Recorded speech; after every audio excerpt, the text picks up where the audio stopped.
আমার বাড়িতে এসেছে আমার দুই বোন, আর বোন দুজনার কিন্তু বিয়ে হয়ে যাবে খুব তাড়াতাড়ি। তো সেই জন্য ভাবলাম বোনদেরকে নিয়ে একটুখানি মায়ের কাছে পুজো দিয়ে আসি। ভিডিওটা প্রথম থেকে শেষ পর্যন্ত দেখতে থাকো যে আমরা কোথায় পুজো দিতে যাচ্ছি। কি বন্ধুরা, চিনতে পারছো জায়গাটা? এই যে এইখানটা আমরা পুজো দিতে এসেছি। এই মন্দিরে ঢোকার প্রথম যে গেট, সেখান থেকে আমরা গাড়িতে করে যাচ্ছি। দেখো জায়গাটা তোমরা চিনতে পারো নাকি? তোমরা অনেকেই চিনতে পেরে গেছো জায়গাটা কোথায়। তো হ্যাঁ, আমরা সবাই মিলে এসেছি দক্ষিণেশ্বরে মা তারার কাছে পুজো দিতে। তো এখানে আমি এসেছি, দুই বোন এসেছে, আমার ননদ এসেছে, আর এসেছে আমার হাজব্যান্ড, মা আর মামা। এই কজন মিলেই চলে এসেছি। ওই যে দেখতে পাচ্ছ আমি হেঁটে হেঁটে যাচ্ছি, এখন যাচ্ছি গঙ্গার ঘাটে। তো গঙ্গার ঘাটে আমরা বাড়ির থেকে স্নান করে গিয়েছিলাম। তো ওখানে স্নানের কোনো করার কোনো ছিল না, প্রোগ্রাম ছিল না। খালি গঙ্গায় থেকে একটুখানি জল নিয়ে নেব, গঙ্গার জল, আর একটু মাথায় ছিটিয়ে নেব।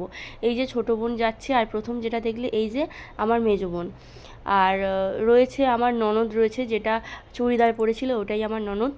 আর ওই যে আমার মামাম দৌড়ে যাচ্ছে। তো দক্ষিণেশ্বরের ভিউটা তোমাদের কেমন লাগছে? এই যে পরপর যে মন্দিরগুলো দেখতে পাচ্ছ, এখানে 11টা শিবলিঙ্গ রয়েছে।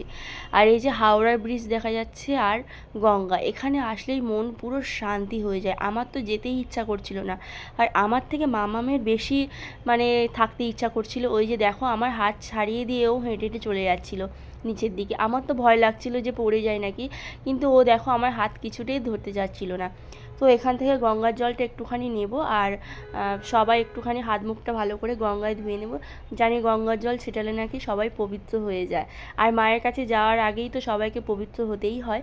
তো যাই হোক, এখানে দেখো আমার এত সুন্দর লাগছিল সকালবেলার যে ফ্রেশ আবহাওয়া, আর এই যে মায়ের কাছে খুব ভালো লাগছিল আমার এখানে এসে। সকাল সকাল মায়ের পুজোটা দিয়ে দিয়েছি। তোমাদের দাদাভাই ওদিকে গিয়ে ডালা নিয়ে নিয়েছে ঠাকুরে, আর সেটা নিয়ে ভালো করে পুজো দেওয়া হলো।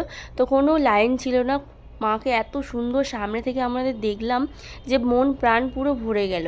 আর 11টা শিবলিঙ্গ ছিল, সেখানেও ঠাকুরকে দর্শন করলাম। আর যেহেতু তার আগের দিন রাধা অষ্টমী গিয়েছে, তো শ্রীকৃষ্ণ আর রাধাকে এত সুন্দর সাজিয়েছিল তোমাদের কি বলবো।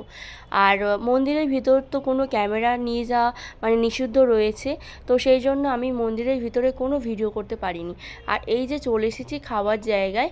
তো সকালবেলা একটু খাওয়া দাওয়া করেই তারপরে বাড়ি যাব। তো প্রথমে এই যে এটা কিন্তু দক্ষিণেশ্বর মন্দিরের চত্বরের মধ্যেই, আশেপাশে এই খাবারের যে রেস্টুরেন্টগুলো রয়েছে, এখানে পুরোপুরিভাবে নিরামিষ খাবার দাবার পাওয়া যায়। কোনো মাছ মাংস এগুলো কিন্তু এখানে হয় না। আর দেখতেই পাচ্ছ রামকৃষ্ণ, মা তারার ফটোও এখানে রয়েছে। দুই বোনও এই যে বসে রয়েছে, আর আমি এই যে বসে আছি। মাম্মাম তো কিছুতেই এখানে থাকবে না, ও বলছে আবারও মন্দিরে যাবে। কারণ মন্দিরে গিয়ে ওর যে মন্দিরে যে পায়রাগুলো থাকে, তোমরা নিশ্চয়ই দেখেছো যারা গিয়েছো, প্রচুর পায়রা থাকে। তো পায়রাগুলোকে নিয়ে খুব খেলাধুলো করছিল, এখানে নিয়ে আসাতে ওর একটু মনটা খারাপ হয়ে গেছে। তো ওই দেখো আমার হাত ধরে বারে বারে টানছে, আর বলছে মাম্মাম আমি কিন্তু ওই মন্দিরেই যাব। কিন্তু মন্দিরে তো আর যাওয়া হবে না, পরের বার এসে আরও একবার বেশিক্ষণ ধরে মন্দিরে থাকা যাবে।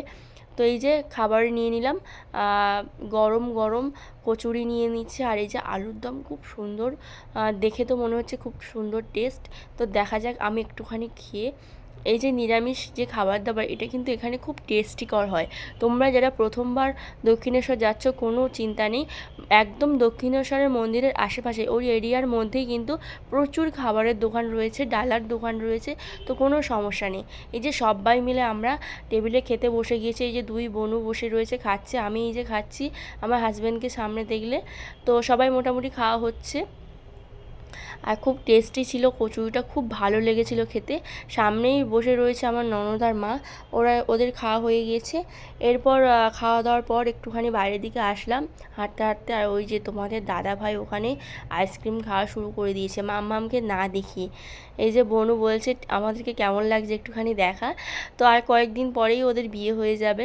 তো সেই জন্য আমারও একটু মন খারাপ লাগছিল যে এই হয়তো আমাদের লাস্ট দক্ষিণেশ্বর আসা, এরপর বিয়ের পর সবাই একসাথে আসবো। তো যাই হোক, এখানে একটুখানি ঘোরাঘুরি করলাম। তারপর আরও একবার বললাম যে আর একটুখানি মায়ের কাছে গেলে ভালো হয় না, একদমই ভালো লাগছে না, মনে হচ্ছে যেন আর একটুখানি যায়। এখানে দেখো মামাম খেলাধুলো শুরু করে দিয়েছে। ও তো বলছে আমি ভিতরে যাব, আমি এখান থেকে আর বাড়িই যাব না। দেখো ওর কত সাহস, কতটা উঁচুতে দেখো ও খেলা করছে। তো বাচ্চারা তো ওরা একটু আনন্দ পেলেই কিন্তু সেখান থেকে আর যেতে চায় না। তো খুব খুশি। আমি বললাম যে পরের বার আরও একবার তোমাকে নিয়ে আসবো দক্ষিণেশ্বর মন্দিরে। তো ও তো মানতেই চাইছে না, বাড়িতেই যেতে চাইছে না। যাই হোক জোর করে নিয়ে যাওয়া হচ্ছে। আর এই যে মানা ওকে জোর করে নিয়ে যাচ্ছে। মন্দিরের সামনে আরও একবার আসলাম, কারণ এখান থেকে গঙ্গা জলটা আমরা নিয়েছিলাম। তো সেই মানে গঙ্গা জল প্রথমে আমরা হাত মুখ ধুয়েছিলাম, পরে বাড়ির জন্য গঙ্গা জল নিয়ে যেতে হবে, সেই জন্য এখানে আসলাম। তারপর আর কি এই যে গাড়ি নিয়ে বেরিয়ে যাচ্ছি, মনটা এত খারাপ লাগছে তোমাদের কি বলবো। আগের দিন লাইভে এসে তোমাদেরকে বলেছিলাম যে আমি কোনো ভিডিও দিতে পারিনি, আমি এক জায়গায় গিয়েছিলাম, এই যে স্পেশাল মন্দির দক্ষিণেশ্বর মন্দির। তো এখানে আসলে সব মনস্কামনা পূর্ণ হয়। তো এখানে এসে বাড়িতে যাওয়ার সময় প্রচণ্ড গরম ছিল। এখন বাজে সকাল 8:30 থেকে 9টা।